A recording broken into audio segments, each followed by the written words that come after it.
কিন্তু সেই গণভোটের গণরায়কে নিয়ে যাওয়া হচ্ছে আদালতে। গণভোটের বৈধতাকে প্রশ্ন করা হচ্ছে আদালতে। আমরা কি সেটা মানবো না। যদি জনগণের রায়কে আদালতে নিয়ে যাওয়া হয় তাহলে আমাদেরকেও রাজপথে যেতে হবে। কথা খুবই পরিষ্কার। আমরা জুলাইয়ের মতো স্লোগান দিতে চাই না, হাইকোর্ট না রাজপথ, কিন্তু এই স্লোগান দিতে আমাদেরকে বাধ্য করবেন না।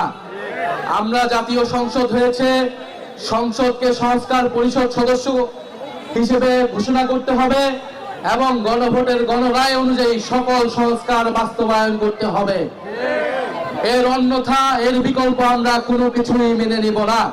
এবং রাজনৈতিক প্রশ্নগুলোকে, জনগণের ম্যান্ডেটকে আদালতে নিয়ে পরিস্থিতি অস্থিতিশীল করার চেষ্টা করবেন না, আদালতকেও প্রশ্নবিদ্ধ করবেন না।